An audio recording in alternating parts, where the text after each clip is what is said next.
नमस्कार, hornbill TV देख रहे हैं आप। मैं हूं आपके साथ वैशाल गर्ग। खबरों की शुरुआत करेंगे बड़ी खबर से। उत्तराखंड में एसआईआर को लेकर बड़ा एक्शन प्लान। मुख्य निर्वाचन अधिकारी की जिलाधिकारियों संग समीक्षा बैठक। कम मैपिंग वाले एआरओ को नोटिस जारी करने के भी निर्देश दिए गए हैं। देहरादून, उधम सिंह नगर और नैनीताल की प्रगति से नाराजगी भी जताई गई है। अप्रैल से शुरू हो सकता है विशेष गहन पुनरीक्षण। शहरी क्षेत्रों में नगर निगम कर्मी भी होंगे अभियान में शामिल। तो बीएलओ की ट्रेनिंग और बूथ एजेंट भी तैनात रहेंगे, इस पर भी जोर दिया जा रहा है। और समय पर फॉर्म वितरण के लिए जिलों को प्लान बनाने के भी निर्देश दिए गए हैं।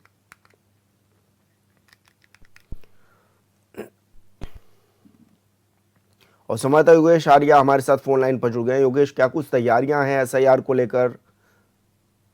देखिए विशाल, एसआईआर को लेकर जिलेवार एक्शन प्लान तैयार किया जा रहा है। जिलाधिकारियों के साथ मुख्य निर्वाचन अधिकारियों ने बैठक की है और ऐसे में देखा जाए तो कम मैपिंग वाले ईआरओ को नोटिस जारी किए जाएंगे। मुख्य निर्वाचन अधिकारी ने जिलाधिकारी के साथ जो है जिस तरह समीक्षाएं की हैं उसमें साफ तौर पर कहा है कि शहरी क्षेत्रों में बीएलओ के साथ नगर निगम के जो कर्मी हैं उनको भी एसआईआर में शामिल किया जाए, क्योंकि उत्तराखंड में अप्रैल माह से संभावित एसआईआर शुरू किया जा रहा है। और ऐसे में देखा जाए तो जिस तरह से कॉन्फ्रेंस के जरिए समीक्षा बैठक की है, बैठक में कम मैपिंग के जनपदों के जो मुख्य निर्वाचन अधिकारी हैं उनसे कड़ी नाराजगी जताते हुए संबंधित ईआरओ को नोटिस जारी करने के निर्देश भी दे दिए गए हैं। शहरी क्षेत्रों में, ग्रामीण क्षेत्रों में एसआईआर का एक्शन प्लान तैयार करने के निर्देश दिए गए हैं।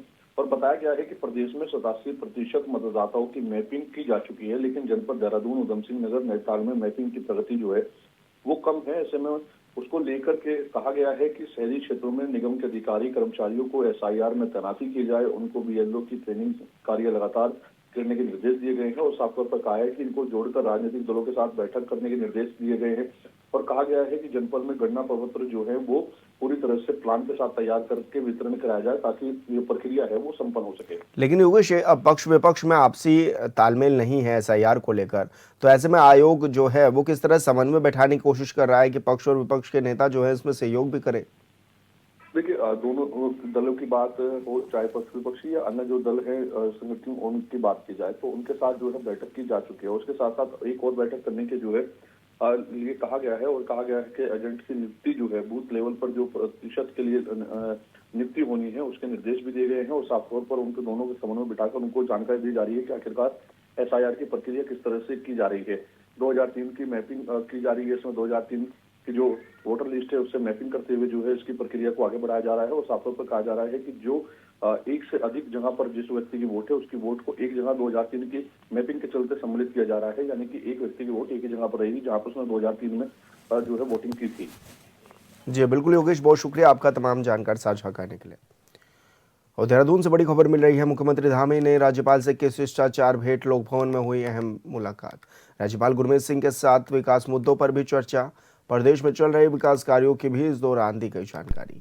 जनहित से जुड़े अहम विषयों पर भी मंथन हुआ है। सुशासन और जन कल्याण पर विशेष फोकस भी देखने को मिला है। राज्य के समग्र विकास को लेकर साझा हुए हैं विचार विमर्श।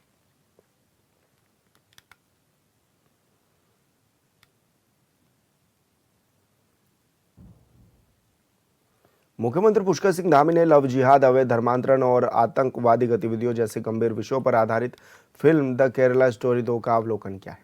इस दौरान मुख्यमंत्री ने कहा कि यह फिल्म एक सुनियोजित साजिश का पर्दाफाश करती है, जिससे आतंकवादी संगठन बिना हथियारों के ही युवाओं को भ्रम और प्रलोभन के जाल में फंसाकर उन्हें राष्ट्र विरोधी गतिविधियों की ओर धकेलते हैं। इस दौरान उनके साथ विधायक उमेश शर्मा काऊ और विधायक दुर्गेश्वर लाल समेत राजेश शुक्ला और मेयर सौरभ थपलियाल भी मौजूद रहे।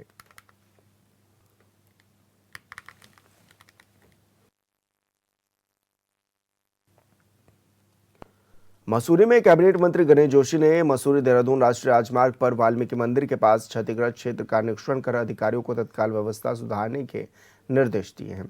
उन्होंने कहा कि यातायात को सुचारू बनाने के लिए फिलहाल छोटे वाहनों के लिए एक मार्ग खोला जाए और मरम्मत कार्यों को जल्द पूरा भी किया जाए। निरीक्षण के दौरान मंत्री ने यातायात व्यवस्था पर नाराजगी जताते हुए मसूरी कोतवाल को भी फटकार लगाई है।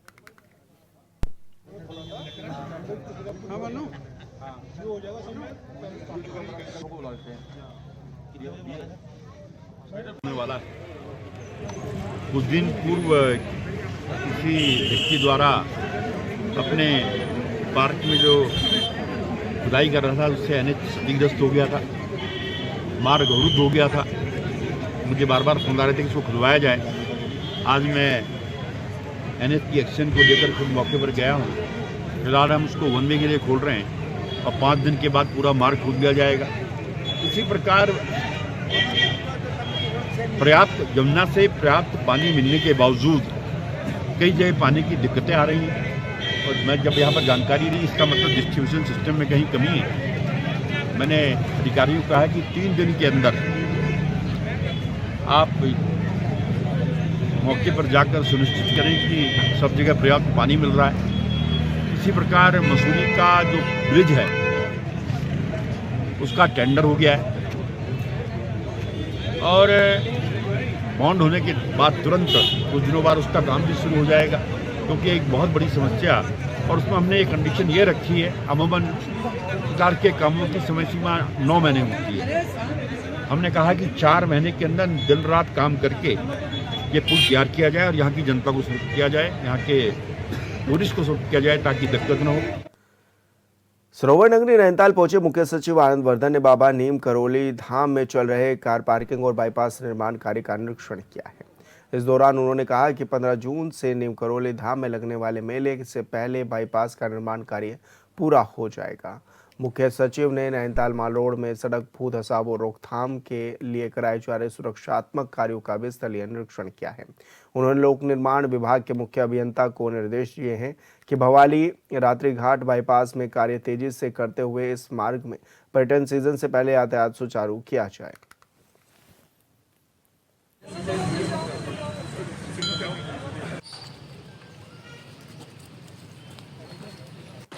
मुख्य सचिव आनंद वर्धन ने नैनीताल दौरे के दौरान स्पष्ट किया है कि प्रदेश में LPG गैस की किसी भी प्रकार की कमी नहीं है। उन्होंने कहा कि घरेलू और व्यावसायिक दोनों श्रेणियों में गैस की पर्याप्त आपूर्ति सुनिश्चित की जा रही है। उपभोक्ताओं को उनकी मांग के अनुसार समय पर सिलेंडर उपलब्ध कराए जा रहे हैं। उन्होंने जनता से अपील की है कि किसी भी अफवाह पर ध्यान न दें और पैनिक होने की जरूरत नहीं है, क्योंकि गैस की नियमित आपूर्ति जारी है।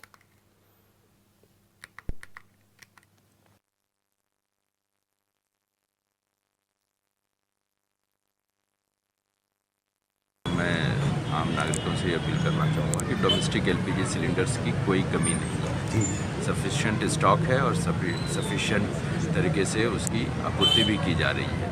तो उसके संबंध में कोई भी पैनिक होने की कोई ज़रूरत नहीं है, कोई होल्डिंग करने की ज़रूरत नहीं है। और जो कमर्शियल सिलेंडर्स हैं उसके लिए भी हमने खास करके जो हमारे छोटे रेस्टोरेंट्स और ढाबे और होटल्स हैं उनके लिए भी व्यवस्था कर रहे हैं। आगामी चारधाम यात्रा को लेकर बद्री केदार मंदिर समिति ने तैयारियों को अंतिम रूप देना शुरू कर दिया है। वहीं बद्री केदार मंदिर समिति के अध्यक्ष ने प्रेस वार्ता में जानकारी देते हुए बताया कि यात्रा को सुरक्षित, सरल और सुगम बनाने के लिए व्यापक स्तर पर व्यवस्थाएं की जा रही हैं और बजट में भी आवश्यक प्रावधान सुनिश्चित किए गए हैं। उन्होंने बताया कि शीतकालीन यात्रा के दौरान 51,000 से अधिक श्रद्धालुओं ने दर्शन किए। आगामी यात्रा को ध्यान में रखते हुए मंदिर समिति ने वर्ष 2026 के लिए लगभग 121 करोड़ रुपए से अधिक का बजट भी पारित किया है। वहीं यात्रियों की सुविधा के लिए ऋषिकेश में ट्रांजिट कैंप स्थित चारधाम ट्रांजिट हाउस में 15 अप्रैल तक मंदिर समिति का अस्थायी कार्यालय भी शुरू किया जाएगा।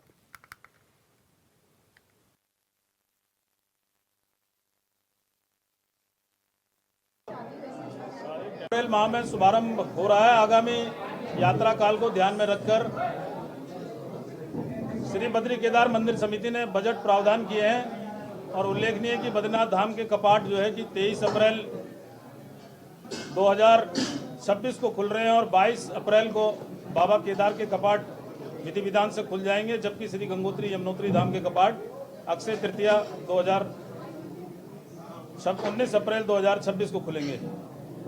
प्रधानमंत्री नरेंद्र मोदी के विजन के अनुरूप प्रदेश के यशस्वी मुख्यमंत्री पुष्कर सिंह धामी जी के दिशा निर्देशन में श्री केदारनाथ धाम का पुनर्निर्माण कार्य पूरा होने के बाद अब श्री बद्रीनाथ धाम पुनर्निर्माण कार्य चल रहा है।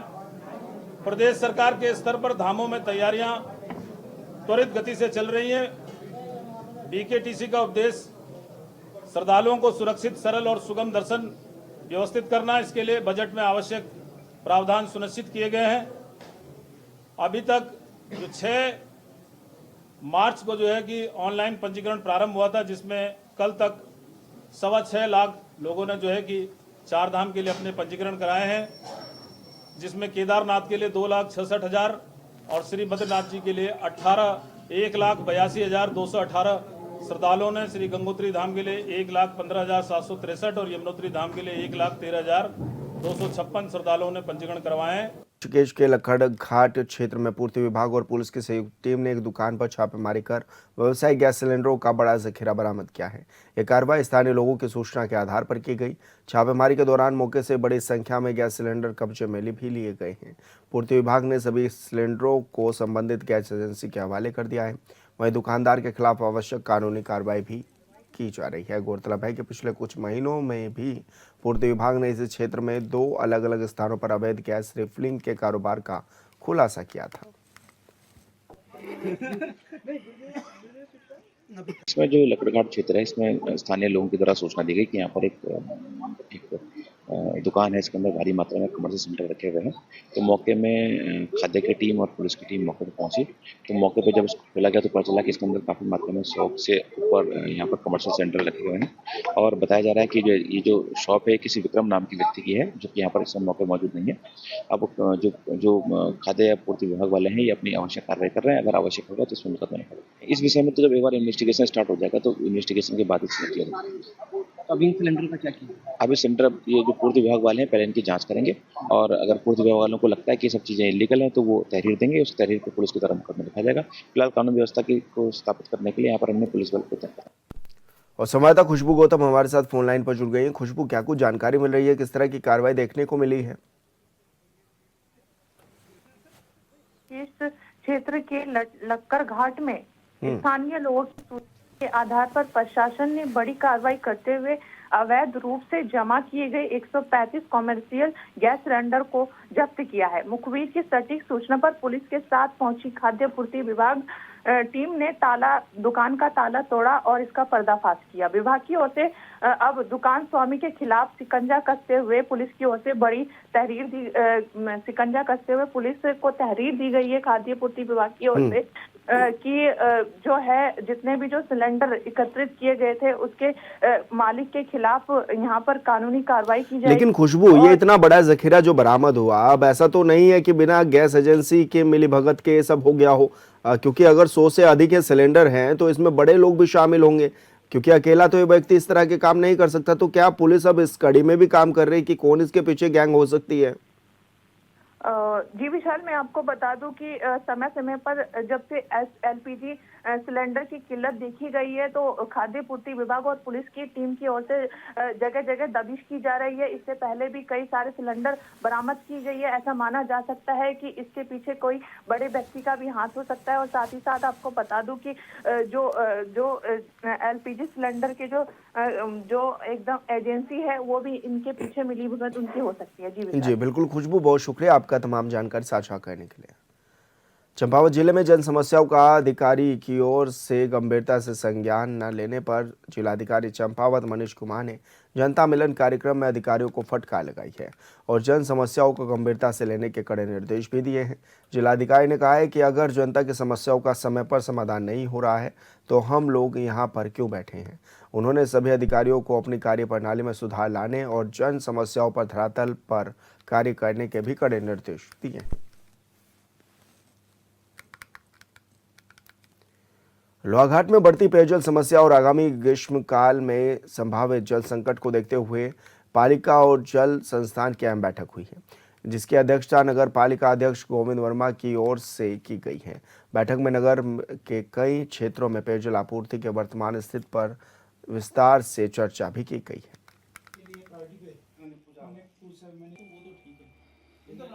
घाट में पानी की बड़ी दिक्कत है और बरसात में भी एक दिन छोड़कर जल संस्थान यहाँ पानी की आपूर्ति करता है और गर्मियों में ये स्थिति और बिगड़ाव रूप ले लेती है। हफ्ते में एक दिन पानी मिलता है।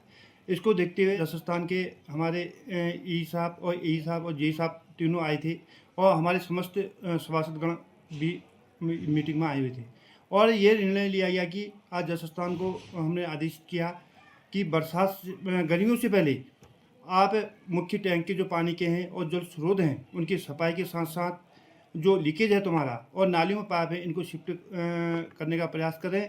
और साथ ही साथ नगर में आए दिन जो समस्या रहती है टैंकरों के माध्यम से और पिकअपों के माध्यम से ये पानी डालते हैं तो गर्मियों में विकट रूप ले लेता है। उससे पहले ही हमने ये मीटिंग करके इनको आदेश किया है कि तुरंत ही पिकअप के और टैंकर के माध्यम से मुख्य टैंक में पानी डालें और जो लीकेज है लीकेज को भी बंद करें और नालियों में जो पाइप लाइनें हैं उनको भी नालियों से हटा करके अंडरग्राउंड कर दिया जाए। और साथ ही साथ जो जगह जगह हैंडपम्प हैं जल संस्थान की उन्हें हैंडपम्पों में मोटर डाल करके विद्युत कनेक्शन लेकर करके तो जो वहाँ पर को 500 लीटर और 1000 लीटर की टैंकियाँ रख दी जाए जिससे कि मोहल्ले वालों को सुविधा हो सके, शुद्ध और शुद्ध पेयजल उनको मिल सके, जिससे कि कुछ राहत मिल सके। लोहाघाट नगर पालिका में माननीय अध्यक्ष महोदय श्री वर्मा जी के और आपके जो सहयोगी उन लोगों के साथ बात हुई है और हम लोग प्रयास करेंगे कि ग्रीष्म ऋतु में आप लोगों को पर्याप्त पानी मिल सके। यहाँ तक कि जो हमारे हैंडपम्प हैं जिनमें हम लोग अगर मोटर दे के आसपास कुछ पानी दे सके तो वो भी व्यवस्था कर लेंगे और आप लोगों का जितना भी आप लोगों का सहयोग रहेगा हमारी ओर से पूरा ये प्रयास रहेगा कि पानी की कोई कमी लोहाघाट में न होने पाए। हाँ, ग्रीष्म ऋतु में अमूमन ये होता है कि दुगनी मांग बढ़ जाती है। उसमें हमारे टैंकर तो जैसे लास्ट ईयर भी चले थे उसी हिसाब से टैंकरों से जहाँ हमें ज़रूरत होगी वहाँ टैंकरों से देंगे। अन्य कुछ स्थान हमने चयनित कर लिए हैं जिनमें हम छोटी मोटर डाल के हैंडपम्प में आसपास के लोगों को उससे भी पानी देंगे तो उससे हमारे टैंकर कम चलेंगे। मंगोली क्षेत्र में पुलिस ने चेकिंग के दौरान व्यावसायिक गैस सिलेंडरों में से भरी एक पिकअप को पकड़ने में सफलता हासिल की है। हालांकि पुलिस की मौजूदगी में के बावजूद वाहन चालक मौके से फरार होने में कामयाब रहा, जिससे पुलिस की कार्यप्रणाली और सतर्कता पर गंभीर सवाल भी खड़े हुए हैं। इस बीच चालक के परिजनों ने पुलिस पर उत्पीड़न और अवैध वसूली के गंभीर आरोप भी लगाए हैं। मेरा भांजिया कल गाड़ी लेके आ रहा था, उनका पुलिस वालों को कहना है कि किसी मुखबिर ने ये सूचना दी कि आप सिलेंडर ला रहे हैं। उनका ये कहना था कि अवैध तो नहीं ला रहे हैं लेकिन आप ला के ब्लैक में बेच रहे हैं। जबकि सर हमारा ये कहना था कि जो भी हम लोग काम करते हैं 3 साल से विगत 3 सालों से कर रहे हैं उसके पक्के बिल दिए जाते हैं विद GST के साथ। उसके बावजूद कि आप ब्लैक कर रहे हैं हमको जबरदस्ती रोका गया। रात के 1:30 बजे तक अगर कोई बात नहीं हो पाई उसके बाद भी इन्होंने हमसे ये कहा कि आप घर चले जाओ और सुबह आके बात कर लेना। अब जब सुबह हम आ रहे हैं तो अब ये हमसे कह रहे हैं कि तुम्हारे खिलाफ हम मुकदमा लिख देंगे। तो मेरा ये कहना है सर, जब जो कार्रवाई करनी थी आपने कल रात क्यों नहीं करी? कल रात आपने हमारी गाड़ी सीज नहीं करी, कल आपने हमारे पेपर चेक किए, सारे काम तो आपने कल रात ही कर लिए थे। अब मुकदमा इस समय सर आप लोग तो अभी आए ना, आप लोग तो खुद देख रहे हैं इस समय कोई टाइम है ये सर मुकदमा लिखने का? कल रात 8 बजे गाड़ी पकड़ी गई। मन में आप सभी को बताना चाहूंगा कि कल हमें जानकारी मिली थी देर रात्रि को कि यहाँ पर मंगोली में पुलिस टीम द्वारा एक वाहन जो है कॉमर्शियल सिलेंडर जिसमें कि 24 सिलेंडर अभी मैं आया हूँ यहाँ पे मौके पे देखने के लिए, तो ये Kashipur Indian Neha gas agency से लाए जा रहे हैं और यहाँ पर वितरण करने के लिए नैनीताल में आ रहे थे। तो ऐसी सूचना हमें मिली है तो इसमें हम आवश्यक कार्रवाई करने के लिए यहाँ पे आए हुए हैं। और जबकि इस समय आप देख रहे हैं कि कॉमर्शियल सिलेंडर की बहुत क्राइसिस चल रही है और गवर्नमेंट के भी ऐसे इंस्ट्रक्शन है कि केवल विद्यालयों में और जो हमारे हॉस्पिटल हैं वहीं दिए जाए कॉमर्शियल सिलेंडर। तो ऐसे में इसकी जांच पड़ताल की जा रही है और जो भी संबंधित के विरुद्ध जो कार्रवाई होगी वैधानिक कार्रवाई अमल में लाई जाएगी।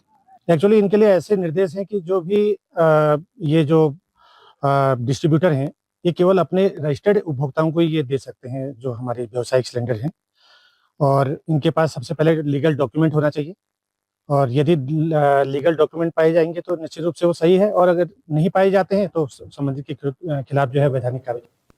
और खबर लोहाघाट से है जहां जिलाधिकारी चंपावत मनीष कुमार की ओर से निर्देश दिए गए हैं कि अब रसोई गैस को निर्धारित डिलीवरी पॉइंट पर बांटा जाए।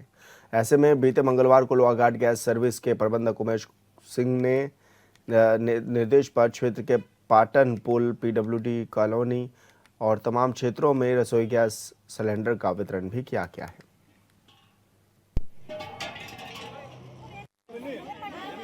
गाड़ियाँ हमारे पास 2 प्राप्त हुई हैं, 234 और 204 की। इसमें 50 जो है 5 किलो के आए हैं DNSC के और 270 सिलेंडर हमारे पाटन में बढ़ चुके हैं। बाकी 204 यहाँ है और 70 सिलेंडर हमने PWD कॉलोनी भेजी है। अभी 70 सिलेंडर गोदाम में गाड़ी गई है, वहाँ से फिर बड़ी गाड़ी में बांटी जाएगी। जनता को सर क्या कहते हैं राहत मिल चुकी है। कम से कम पर डे के 200 सिलेंडर बांट रहे हैं हम लोग, और मेरे हिसाब से तो भीड़ भाड़ जो है कम है। जी डिलीवरी कल से जो है मार्केट में सूचना दे दी जाएगी सभी लोगों को कि इस पॉइंट में गाड़ी बटेगी करके, तो वहीं से वो डिलीवरी प्राप्त कर। और फिलहाल इस बुलेटिन में इतना ही। आप देखते रहिए हॉर्नबिल टीवी। नमस्कार।